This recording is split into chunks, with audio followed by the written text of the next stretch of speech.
Él es un hombre de la televisión, ha sido presentador de programas estelares del siglo XXI, Factor X, La Gran Sorpresa, Despierta América, Venga la Alegría, Miss Universo, la alfombra roja de los premios Billboard a la música latina, Baila si puedes, en fin. Es un mexicano que llegó a Estados Unidos para triunfar. Aunque ha sido exitoso, la fama le ha traído sus costos. Alfonso Poncho de Anda es mi invitado esta noche.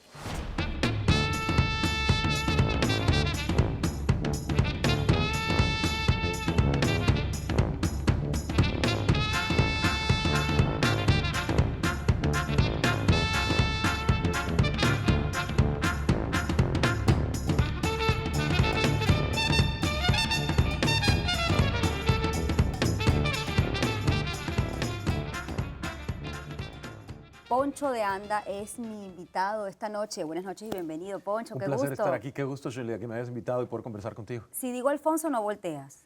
¿Sabes qué? Cuando me dicen Alfonso, es que algo está mal. Es Alfonso. Alfonso Sí, es, ¿qué hice? regaño de mamá. De Sí. mamá, de esposa, de jefes, de lo que sea, pero el Alfonso es, algo no está funcionando, entonces no me, bueno, más bien ya no estoy acostumbrado. Sí, ¿y Poncho por qué? ¿De dónde te pusieron ese epíteto? A los mexicanos, bueno, en México, a los Alfonsos se les acostumbra a decirles Poncho. Entonces, desde que tengo uso de razón, que iba yo en la primaria, ya era yo Poncho. Poncho para esto, Poncho para... y ya se quedó Poncho. Y cuando empecé a trabajar en los medios de comunicación, al principio yo me presentaba como Alfonso de Anda, contestaba, yo empecé en radio, contestaba las llamadas de radio, de los radioescuchas, y era, oye, Poncho, y Poncho, y Poncho, y Poncho, y de repente terminó y Poncho de Anda. Listo. Y dije, ¿sabes qué? Ya no me puedo quitar el Poncho de Anda, y se convirtió en mi marca. Claro, y de hecho, fíjate que yo no sabía que esto así se llamaba los Alfonso en México. Sí. Ya contigo, ya eso se masificó, o sea, no hay otra manera. El Alfonso va con Hay Poncho. como 3 o 4 Ponchos en los medios, ¿sí? pero ahí... Bueno, ya va, pero hay muchos Ponchos en los medios, pero no todos han sido el presentador de X Factor, de La Gran Sorpresa, de, bueno, todos los programas en los que has estado. Sí. Y yo leyendo tu historia, que tú vienes de México, me preguntaba si profesionalmente estar aquí en este país para ti ha sido la consagración en la televisión del sueño americano. Ha sido un sueño, más que el sueño americano, es el sueño de vida. Yo creo que el sueño puede ser el sueño venezolano, puede ser el sueño mexicano, puede ser el sueño americano. El sueño es trabajar en lo que realmente tú quieres conseguir como proyecto de vida y cumplir esas metas para que al final llegues a una vida exitosa. Y en ese sentido sí creo que las oportunidades que yo he recibido en los Estados Unidos han sido sueños realizados. Ahora, ¿tú los buscaste o esto te llegó por casualidad, fue azaroso? ¿O tú siempre desde pequeño estabas determinado a lograr lo que hoy eres? Creo que uno busca las cosas, consciente o inconscientemente, pero todo lo que nos sucede en la vida uno lo va pisando y uno va poniendo esos pasos o esos cimientos, esos ladrillos para llegar a donde uno quiere. En mi caso, toda la vida voy a estar agradecido con mi abuelo materno porque creo que él fue el que descubrió en mí esa inquietud, donde yo algo, no sé qué fue lo que él vio, pero algo yo le mostré a él que indicaba que mi inclinación era hacia la comunicación, hacia el arte, hacia la cinematografía. Mi abuelo venía del mundo de la publicidad. Él se había dedicado al cine por mucho tiempo en Cuba, porque él es exiliado cubano. Y a los 10 años de edad, yo muy pequeño, 10 o 9, pasa el tiempo y uno se le olvidan las fechas exactas, pero me regaló una grabadora. Y cuando él me dio esa grabadora me dijo, ¿para qué hagas tus entrevistas? Y eso fue, pero como un vicio para mí, porque yo andaba con mi grabadora y entrevistaba a mis hermanos, a los compañeros de clase, a mis abuelos, a mis papás. Al que se me ponía enfrente, yo agarraba la grabadora y me ponía a imitar a los presentadores de esa época, a un Raúl Velasco, a los periodistas que salían en televisión. Yo sentía que yo era ellos y ese era mi juego. Ahora, fíjate que esto que uno siempre cuando está en este oficio, sobre todo cuando no es pionero, me imagino que tiene la búsqueda de cuál es mi estilo, ¿no? ¿Tú lo has trabajado? ¿Crees que has conseguido cómo es la animación, cómo es la presentación de Poncho de Anda? ¿O crees que tengas alguna influencia de uno que otro que, bueno, que marcó tu carrera y que tú implementaste para tu forma de animar, de conducir un programa? Creo que todos, en cierta manera, recibimos influencias en nuestra vida de muchas áreas y de muchas cosas.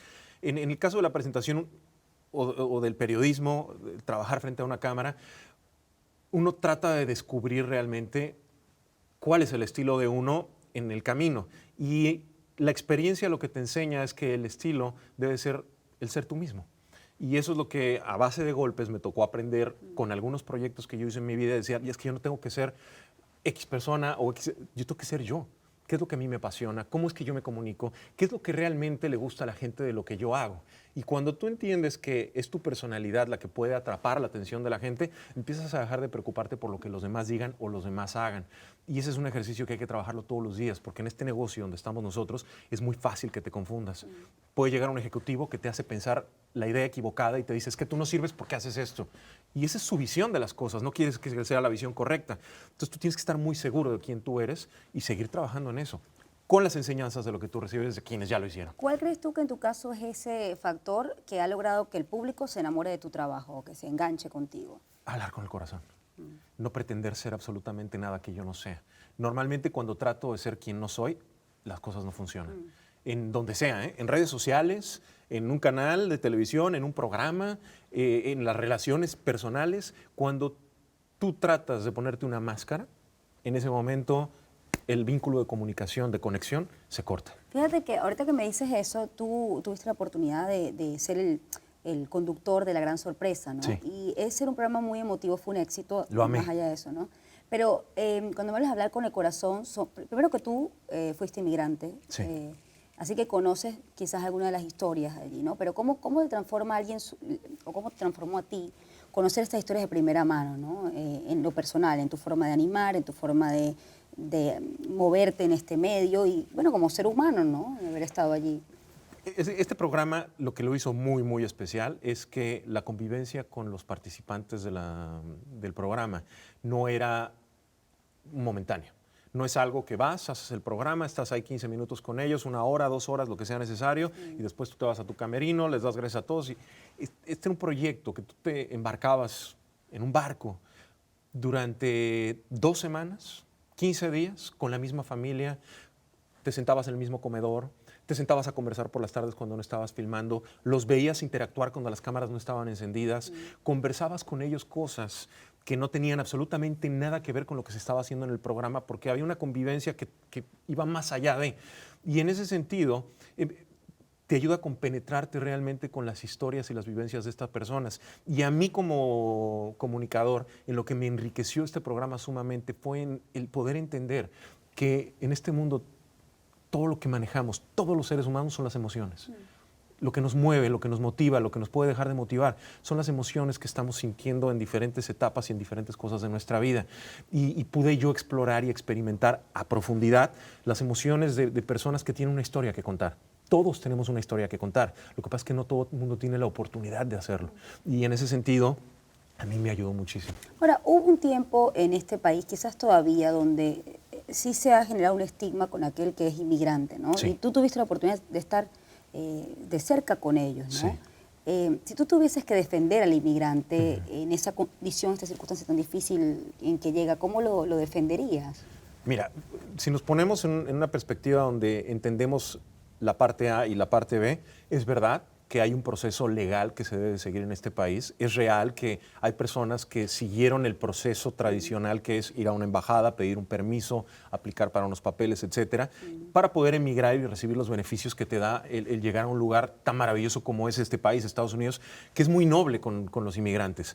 Pero al mismo tiempo, yo entiendo que todos estos inmigrantes que llegan a los Estados Unidos buscando una mejor oportunidad, no lo hicieron porque pretendan robarle nada a nadie, no lo hicieron porque estén tratando de quitarle el lugar absolutamente a nadie, lo hicieron simplemente porque no encontraban en el lugar donde ellos estaban las oportunidades que ellos necesitaban para poder sacar a su familia adelante o salir ellos adelante. Y al final todos estamos buscando lo mismo. Tú, Shirley, estás buscando siempre conseguir esas oportunidades que te ayuden a llevar una mejor vida para ti, para tus hijos, para tu esposo. Yo hago lo mismo. El camino es distinto, pero al final, si eres una persona de bien, creo que no hay ningún pecado en hacer eso.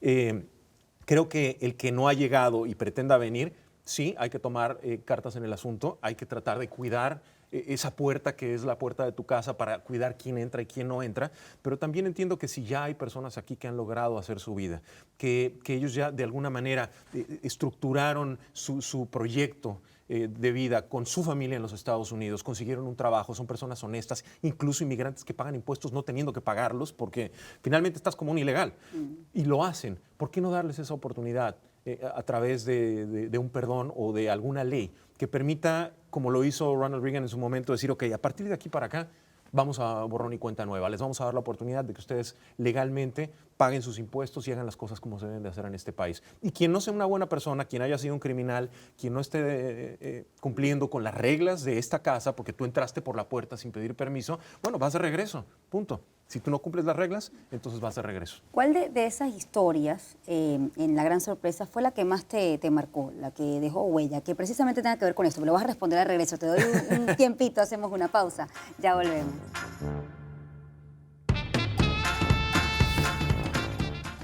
Porque era una historia de supervivencia y de poder salir adelante con una enfermedad tan terrible como lo es el cáncer.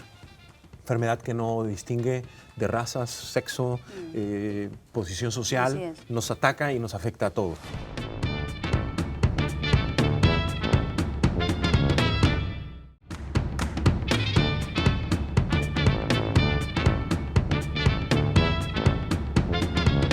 Shirley con Poncho de Anda es el hashtag de esta noche, es largo, usted puede participar en este programa con este hashtag en las redes sociales que están en pantalla. A ver, el episodio que más o la historia, más que episodio, ¿no? Creo que hay historia en este programa, La Gran Sorpresa, ¿qué más te marcó, que dejó huella en ti? 2 programas. En la primera temporada, la historia de Berta, una mujer que padecía de cáncer, que a raíz del cáncer, sus hijos vivían en Estados Unidos, se la llevan de México a Estados Unidos porque era el único lugar donde la podían atender. Ellos no tenían los recursos o el acceso a la salud en México para que el tipo de cáncer que ella tenía fuera atendido. Se la llevan a Estados Unidos y al esposo no le dan la visa para poder ir a los Estados Unidos con ella. Y literalmente ellos quedan separados por 5 años mientras ella hacía sus quimioterapias y todo su proceso de recuperación. A ella la dan de alta y la diagnostican como libre de cáncer, superviviente de cáncer, a escasos meses de que nosotros entramos en producción del primer capítulo de La Gran Sorpresa. Y la producción decide que el primer regalo que se le va a entregar a ella es el conseguir esa visa para poder llevar a su marido a los Estados Unidos y que se reúnan ellos en este viaje en crucero. Pero no le dan la visa nuevamente a este señor. Y nos tocó hacer, bueno, no me tocó hacer, ahora sí que Kimosabi, ¿no? Somos muchos. La producción tuvo que trabajar para poder llevar a su marido a Cozumel, donde se hacía una de las paradas del crucero, y entonces poder realizar ese encuentro ahí y seguir entonces con el crucero por todo el Caribe y obviamente en la última parada antes de regresar a Estados Unidos volver a desembarcar. ¿Por qué te marcó esa historia? Porque esta familia fue separada. En este caso fue una enfermedad, pero fue una familia que sufrió de separación por cuestiones de migración. Aunque yo no he tenido que separarme con mi familia por cuestiones migratorias, yo venía de pasar una separación de 3 años con mi familia cuando fui a conducir un programa de televisión en México.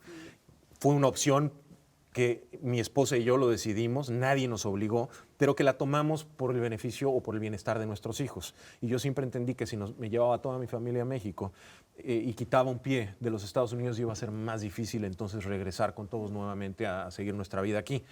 Ese fue mi caso, pero en el caso de esta familia fue algo que iba más allá de eso, era una causa de fuerza mayor. Y finalmente era la salud de esta mujer o el quedarse en México a la suerte y ver qué sucedía y quizá ya no estaría ella viva. Entonces, en ese sentido, a mí me tocó mucho por esa parte. Primero, porque era una historia de supervivencia y de poder salir adelante con una enfermedad tan terrible como lo es el cáncer.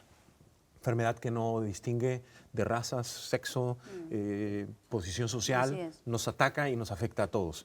Y el otro lado es la separación migratoria, la separación familiar. Y al haber yo podido convivir con esta familia, entendí que Berta es solamente un ejemplo de cientos de miles de familias que pasan por lo mismo todos los días aquí en los Estados Unidos. Cambia la historia, pero al final es lo mismo. Fíjate que me hablas en esta historia, de este relato que tiene que ver con un programa, pero sí está vinculado al tema de cómo es tu relación con tu familia, ¿no? Tiene mayor peso la familia que el trabajo. Es decir, ¿cómo logras? No lo volvería a hacer. Sí, pero en ese momento no lo veías así, cuando tomaste la decisión. Primero el trabajo. Lo vi de esta manera. Primero mi familia, pero es necesario el trabajo para poderle dar todo a mi familia. Y si voy a tener que trabajar, prefiero hacer lo que yo amo y a mí me gusta. Esa fue la balanza que yo puse. Es un dilema. Es muy complicado. Sí. Yo hablé con mi esposa cuando me llegó esta oportunidad, que además yo no la estaba buscando, no la estaba esperando. Yo venía de terminar el Factor X, que lo había hecho con Mundo Fox, había sido un proyecto maravilloso, me había divertido muchísimo, pero esto me cambiaba completamente la ecuación. Y el ejecutivo de la televisora, de TV Azteca, que me buscó para yo ir a México, me lo dijo: esta es la oportunidad de tu vida, esta es la oportunidad de regresar a México y terminar lo que dejaste comenzado y que nunca cerraste. Tú empezaste tu carrera en México, pero nunca lograste triunfar en México, y esta es la oportunidad que yo te estoy ofreciendo. Yo lo hablé con mi esposa y le dije: mira, esto es bueno para nosotros como familia porque nos va a dar estabilidad. Esto es muy bueno para mí profesionalmente porque me va a permitir hacer un programa que es literalmente uno de los más vistos en México y que me va a abrir las puertas a muchas otras cosas. Le dije: quiero ir a México, vamos. Y ella me dijo: yo no voy a llevar a mis hijos a México, yo no quiero vivir en México, pero entiendo perfectamente lo que me estás diciendo. Entonces me dijo: vamos a hacer esto como un plan con fecha de caducidad. Me dijo: ¿cuánto es el contrato que te están ofreciendo? Ellos querían en un principio firmar conmigo 4 años. Yo les dije: no, vamos a hacerlo a 3 años, que fue lo que yo acordé con mi esposa. Me van a dar un lugar donde yo vivir de lunes a viernes y yo me voy a montar todos los viernes en un avión y me voy a regresar todos los domingos en un avión para yo poder estar con mi familia y el canal me va a apoyar con esto. Y aceptaron. Cuando lo aceptaron fue que pues yo pensé que me iban a decir que no. Yo dije: ya con esto me van a decir que no y sigo con mi vida y todo tranquilo. Si tú lanzaste una oferta como: esto no va a pasar. No voy Todo, a tener que les dije: sueldo en dólares, Sí. beneficios, quiero carro, les pedí todo. Por eso uno nunca debe tener miedo de pedir, porque a veces uno es el que mismo se reprime y dice: no, yo no pido porque me van a decir que no. Como a mí no, yo no tenía nada que perder, yo pedí. Y a todos me dijeron que sí. Y cuando a todos me dijeron que sí, volteé a ver a mi esposa y le digo: me dijeron que sí, a todo. Me dijo: agárralo.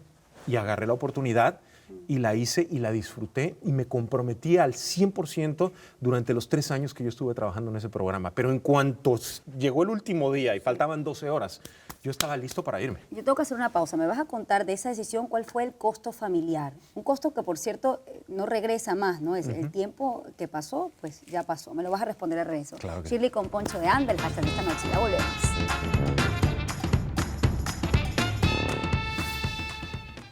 Lloraba todas las noches cuando llegaba a mi casa y la casa, lo único que yo escuchaba era un eco. Lloré mucho.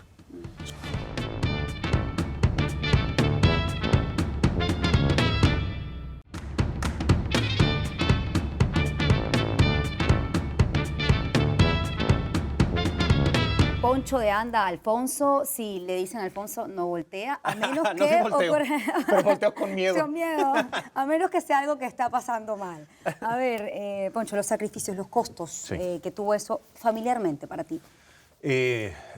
Pudieron tener consecuencias graves. Y evidentemente me perdí de muchos momentos importantes de la vida de mi familia en el día a día, que yo no estaba ahí presente.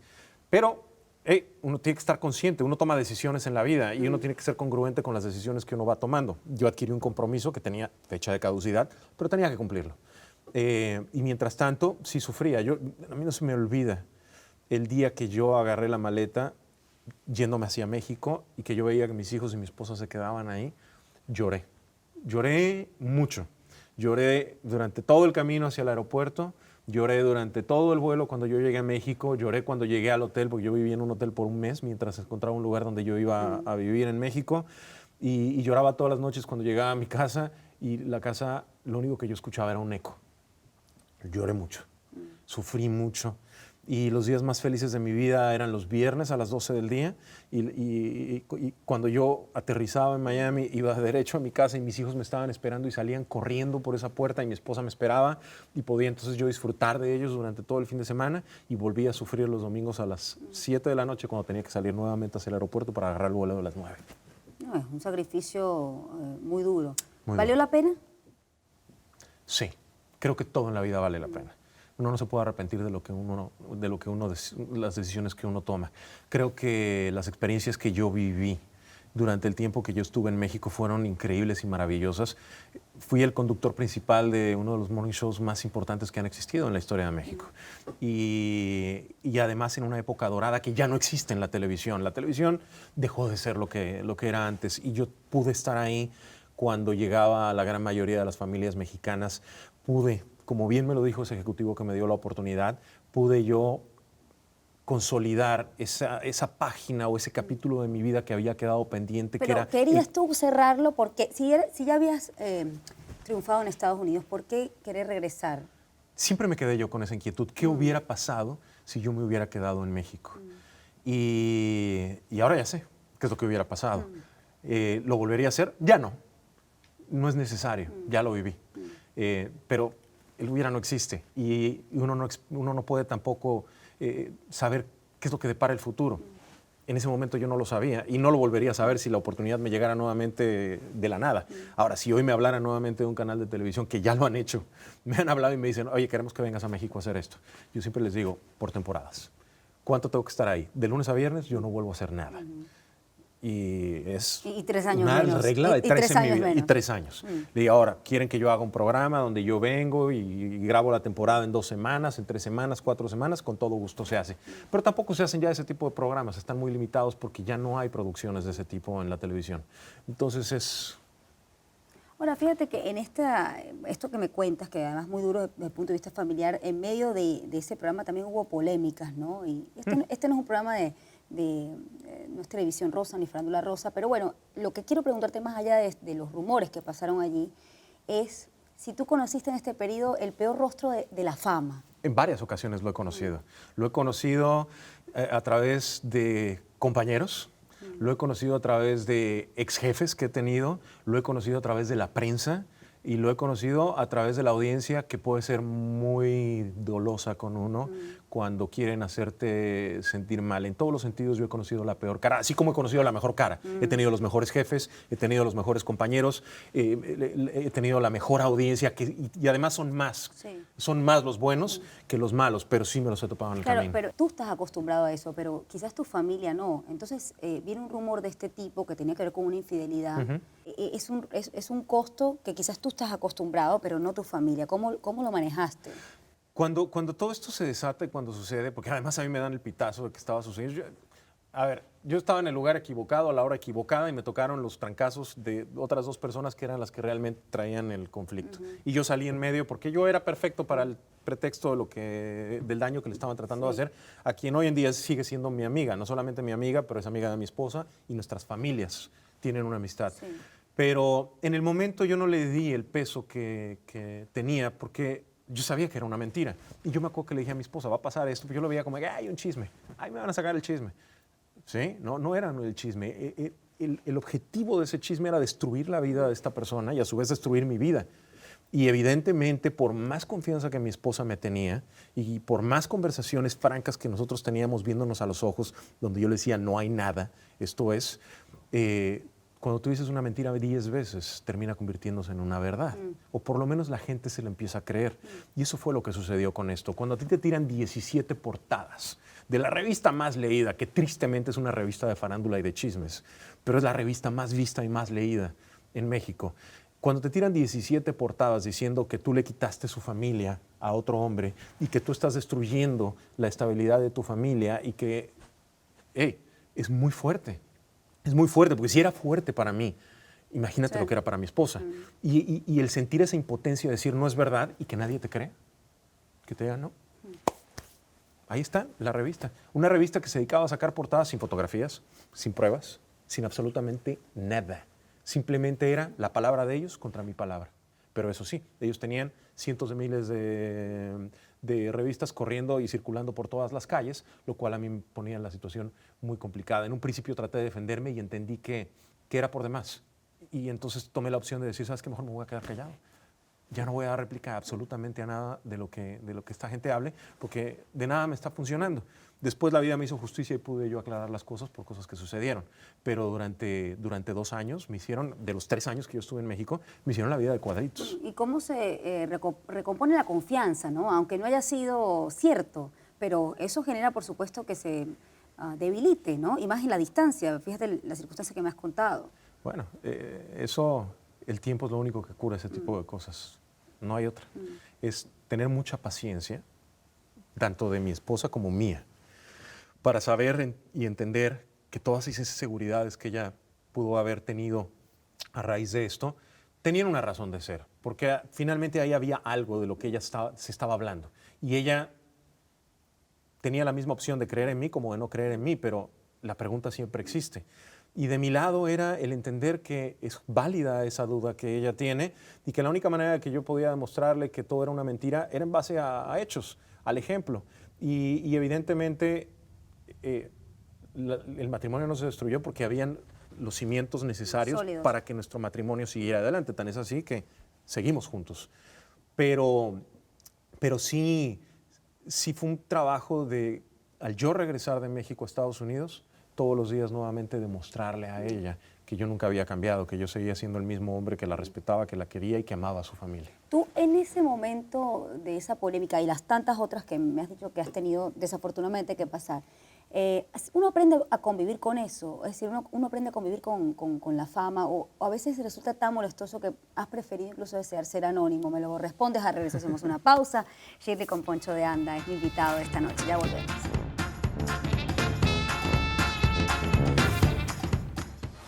Una decepción distinta a través de quienes manejan la televisión, pero donde yo decidí, dije, yo voy a hacer lo que yo quiero. A mí nadie me va a decir cómo y a qué hora lo voy a hacer y si lo dejo de hacer.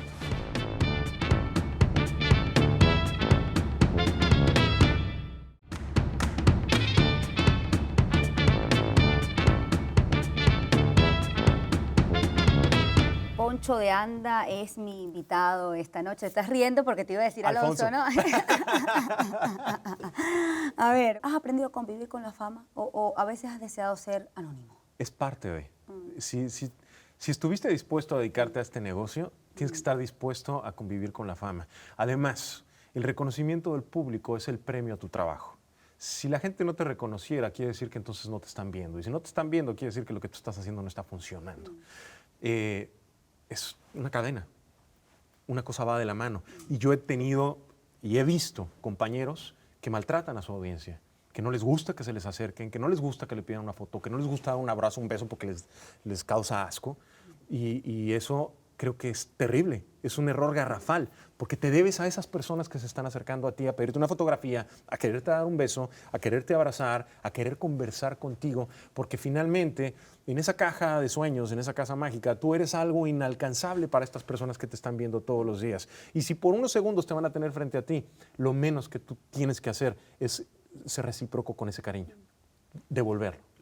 Así es la mejor manera de perdurar en el tiempo. ¿Dónde te ves a futuro? ¿Te ves en el área también de la conducción, de la presentación? Entiendo que tienes también una casa productora. Así Entonces, es. no sé si has dado como un salto en yo genero mi contenido o quiero generar contenido para no depender siempre de que me contraten una temporada u otra o no. Creo que trabajar en la televisión tradicional, donde hice 24 años de mi vida, va a ser muy complicado, dadas las circunstancias de la realidad de lo que es esa televisión tradicional donde yo me hice. Sin embargo, sí creo que hay una nueva televisión. Hay una nueva televisión a través de plataformas, como puede ser un Netflix, un Amazon Prime, como puede ser un Disney Plus, como puede ser YouTube. Y creo que en esas plataformas hay oportunidades. Efectivamente, yo abrí la casa productora en el 2012. Y cabrón. Ay, cabrón. Pero yo digo y cabrón porque me parece que es un buen nombre mexicano. Y cabrón. Y eso tiene una historia que no va a dar tiempo en este programa para platicarte porque eso fue otra decepción de los medios como nace esta productora. Una decepción distinta a través de quienes manejan la televisión, pero donde yo decidí, dije, yo voy a hacer lo que yo quiero. A mí nadie me va a decir cómo y a qué hora lo voy a hacer y si lo dejo de hacer. Pero a través de esta casa productora, que ya generamos contenido, donde yo curiosamente no estoy frente a cámaras, sí tengo un proyecto para este año donde yo tengo mi programa que yo quiero hacer, pero no se lo quiero vender a las televisoras tradicionales, lo quiero hacer en una plataforma. Lo quiero hacer en un Netflix o en un Amazon o en la plataforma que esté interesada o dispuesta a recibir este contenido.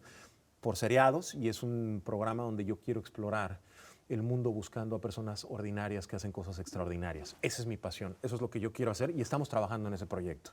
Por otro lado, he encontrado en YouTube un canal en YouTube y en otras redes como Facebook, un canal donde yo puedo generar el contenido que a mí se me dé la gana, a la hora que se me dé la gana, con una disciplina, porque hay que ser disciplinados para hacer eso, pero donde nadie me dice absolutamente nada de lo que yo tengo que hacer, ni siquiera mis socios. Lo hago yo como yo quiero y cuando yo quiero. Y he armado mi equipo de trabajo con el cual yo puedo generar este contenido. Lo disfruto mucho y el descubrimiento más bonito de hacer esto es que cambió quizá la herramienta, pero al final estoy llegando al mismo lugar donde yo estaba cuando estaba haciendo lo que hacía anteriormente. Y el descubrimiento más hermoso es que no he perdido o no he dejado de hacer lo que yo más amo. Y además tú controlas lo que quieres decir, cuando lo quieres decir, y bueno, el usuario en este caso decide cuándo verlo, ¿no? Es así. Ahora, este tema, yo he tenido cierta dilema con relación a esto, ¿no? Porque, fíjate tú, es cierto que la televisión ha cambiado, pero por ejemplo, Game of Thrones de HBO demostró que todavía hay una audiencia que sí sigue a tal hora, tal capítulo y se sienta ahí a verlo. Tú vienes de programas, por ejemplo, como Factor X. Sí. Es decir, esta semana se sienta la gente porque la gente lo espera. ¿Ese público ha venido disminuyendo en el tiempo? Totalmente. ¿O todavía tiene fuerza? Las nuevas generaciones no están dispuestas a sentarse a un horario y un día específico para esperar a que su programa de televisión salga al aire. La otra cosa, las nuevas generaciones no les gusta que les impongan qué tipo de productos tienen que ellos que consumir. Y creo que en ese sentido las nuevas plataformas lo han entendido muy bien. Netflix, Amazon y todas estas plataformas siguen haciendo programas de concursos, siguen haciendo producciones especiales como un Game of Thrones o series incluso mucho más espectaculares que un Game of Thrones, pero el formato, lo que cambiaron fue el tener que sentarte una hora específica, el tener que chutarte 5 minutos de comerciales para poder ver 8 minutos de contenido y que te vuelvan a cortar tu programa por X cantidad de tiempo, eso cambió. ¿Por qué? Porque ahora pagas una suscripción y eso HBO lo ha tenido de toda la vida. Ellos, si pudiéramos decir que descubrieron el hilo negro, sí lo descubrieron, porque aunque HBO antes trabajaba en una plataforma lineal, hoy en día tan fueron inteligentes que antes que nadie ellos crearon una plataforma no lineal, que es HBO Go o el HBO Now, donde tú pagas $14 y ves lo que tú quieras a la hora que tú quieras, como tú quieras. Lo mismo sucede con el contenido al que nosotros nos dedicamos. YouTube es una plataforma que le permite a la gente acceder o accesar ese contenido a la hora que ellos quieran, como ellos quieran, y sin necesidad de tener que chutarse 10 minutos de publicidad, porque la publicidad va dirigida y la publicidad no te la empujan a chaleco. Alguien se sienta a ver uno de mis videos y sale la publicidad, porque evidentemente tú y yo tenemos que vivir de algo. En este caso, ahora es una relación de negociantes, de empresario entre YouTube y el comunicador que está generando su contenido. Yo te pago si a ti te ven. Ellos tienen 30 segundos de comercial, pero si la gente no quiere ver ese comercial, le hacen un clic y se van directo al contenido. Y en ese formato, $7,000 millones es lo que ha hecho o lo que hace YouTube al año. Y de esos $7,000 millones se le comparte a los millones de generadores de contenido, que es donde está la real competencia, porque se ha globalizado el contenido, pero también obviamente el pastel se reparte entre más personas. Ahora, antes cuando te presentabas, hacías tu casting y bueno, para quedar en un programa. Si yo fuese un cliente potencial y te digo, y te voy a decir el nombre mexicano, y llegó ahí cabrón, ahí cabrón, ¿qué le puedes ofrecer tú como creativo, ¿no? Todo lo que se necesita para crear buen contenido. Es la creación de un proyecto desde su incepción hasta su realización y la entrega. Eso es lo que yo le voy a ofrecer. Pero yo le voy a ofrecer hoy en día un contenido que se consuma por la audiencia y las exigencias de la audiencia que hoy tienen. Formatos más cortos, formatos de mejor calidad, con propuestas más interesantes. La televisión se ha convertido, o el contenido, porque no le debemos de dejar de llamar televisión, simplemente cambió el tipo de pantalla. Pero hoy en día la gente tiene demasiadas distracciones. En el celular tienes todo. Yo de broma le hacía siempre, le digo, mi celular es todo, porque es mi agenda, es mi teléfono, es mi televisión, es mi radio, es todo. En ese todo, la distracción, en 3 segundos te pueden perder. Entonces, tu obligación es generar contenido corto, de alta calidad. Y creo que para allá es para donde vamos y estamos empujando. Y quienes lo entiendan van a subirse a este tren. Y quienes no lo entiendan van a morir en el intento o morirán como un recuerdo. Bueno, ¿puedo anotarme entonces como posible clienta de Y Cabrón? Claro. Ah, perfecto. Entonces ya me has convencido, me lo vendiste muy bien. Estamos ayudando hoy en día con Ay Cabrón a muchos generadores de contenido a nutrir sus plataformas en todas las áreas. Nosotros tenemos comunicadores que están buscando hablar sobre, por ejemplo, sobre temas ambientales. Les ayudamos nosotros a crear ese contenido. Tenemos clientes que son médicos y que lo que están tratando es de crear contenido que esté enfocado hacia la salud. Tenemos nosotros el equipo que ayuda a hacer eso. Yo soy otro ejemplo. En mi caso, a mí lo que me gusta es hablar del empoderamiento a través de mis redes, ayudar a la gente a que conozcan una mejor versión de lo que ellos son. Es a través de mis redes. Hoy en día te sientes un hombre más poderoso. Me lo vas a responder al regreso en los medios. Hacemos una pausa. Última parte de la entrevista. Ya volvemos.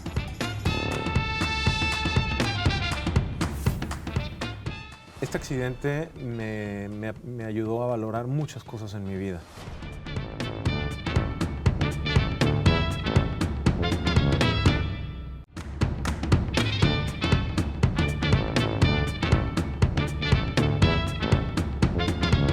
Poncho de Anda, mi invitado esta noche. Última parte de la entrevista, Shirley con Poncho de Anda. Largo, pero seguro que voy a leer su mensaje si lo pone a través de las redes sociales que están en pantalla. A ver, Poncho, ¿te sientes un hombre poderoso o tú buscaste convertirte en un hombre poderoso en los medios?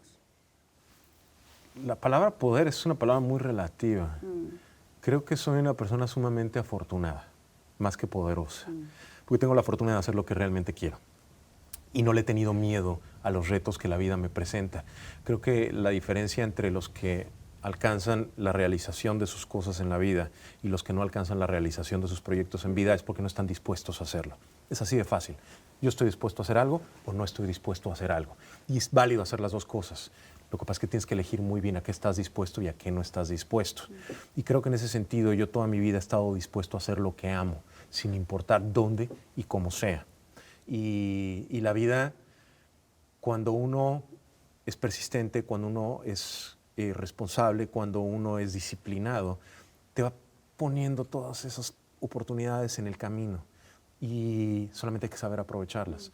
No siempre van a ser las mismas. Yo no puedo pretender hoy hacer lo que yo estaba haciendo hace 5 años o hace 4 años o hace 6 meses, porque hoy la realidad es completamente diferente.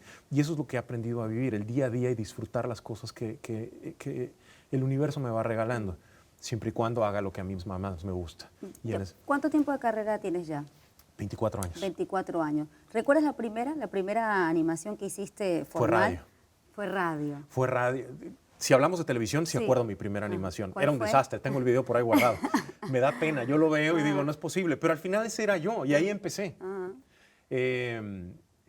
¿Hablamos de la de televisión? Sí, la de televisión. La de televisión yo tenía el cabello largo, como por aquí. Era rockero, trabajaba en esa época en una estación de radio que era, curiosamente, era una estación de radio en inglés. Y en México, cosa que creo que nunca se ha vuelto a repetir, éramos la estación número 1. Y yo era un bohemio. Y de repente un día me hablan y me dicen, oye, fíjate que esta televisora está interesada en llevar lo que ustedes están haciendo en radio a la televisión con todos los locutores de la estación y tal. Yo dije, pues órale, suena divertido hacer televisión. Y el primer día que yo me paré frente a la cámara, tartamudeaba, pajareaba para todos lados, la boca se me ponía así como que yo no sabía ni qué estaba yo haciendo. Y cuando yo vi eso en cámara la primera vez, yo decía, wow, ya soy conductor de televisión. Corte B. Unos años después volví a ver ese video y yo digo, no es posible que yo estaba haciendo eso. O sea, ¿a qué productor, qué ejecutivo vio potencial en mí? Bueno, algo vieron que finalmente llevo 24 años en el negocio. Pero es así la vida. Todos tenemos que crecer, todos tenemos que evolucionar y no debemos de tener miedo a hacer lo que somos ahora.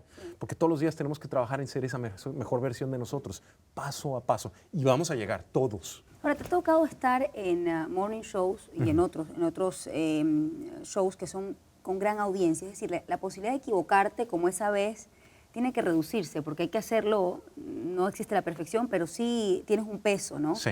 Por ejemplo, el caso de Despierta América, también el caso de este show que hacías en México, ¿has logrado tú dominar el quizás miedo, o sientes miedo, o llega un momento en el que te sientes a tus anchas?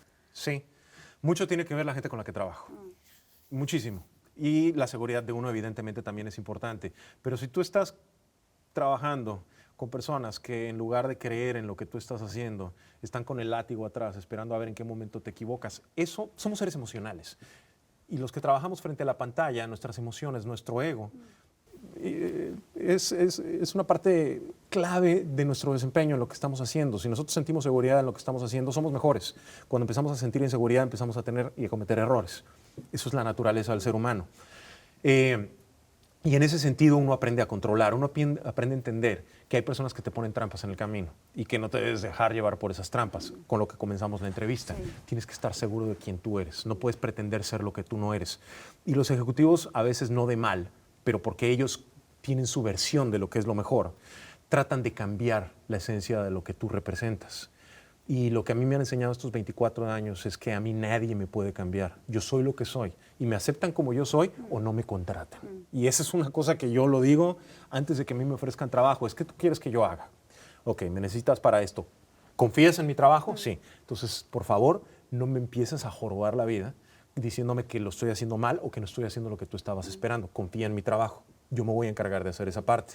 En cuanto a los compañeros de trabajo, porque es una carrera muy competida y las envidias son muy grandes también, he aprendido a distinguir que cuando alguien me trata de poner el pie en el camino es porque algo interesante vieron en lo que yo estoy haciendo y me ven como una competencia. Son mis dos herramientas con las cuales yo me he aprendido a defender.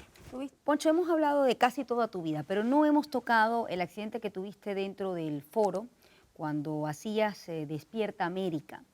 Entiendo que quedaste inmóvil por buena parte del tiempo y eso te obligó a salir del aire casi durante un año. Fue una rehabilitación que duró más de un año por un tratamiento equivocado de parte de los doctores aquí en Estados Unidos, el famoso Workman's Comp, que durante 6 meses me tuvieron yendo con médicos que no me querían curar, porque les costaba dinero. Médicos que no querían curarte. No me querían curar, porque era el seguro que la compañía utiliza para darte salud.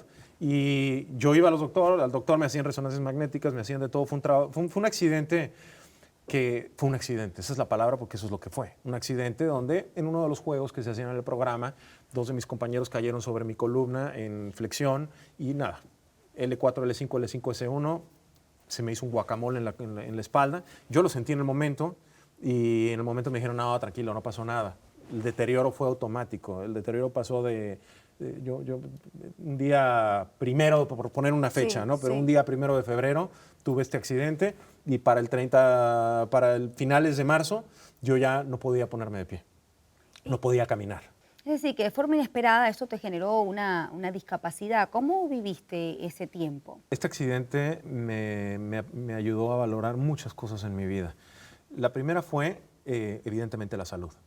Con la salud no se juega, la salud es lo más importante, porque si no tenemos salud no podemos hacer absolutamente nada más en la vida. Así es. La segunda parte importante y el segundo aprendizaje que yo recibí de este accidente fue que al final del día, la gente, las personas a las que realmente tú les importas, toda la vida van a estar ahí contigo. Nunca se van a olvidar de ti y te van a acompañar.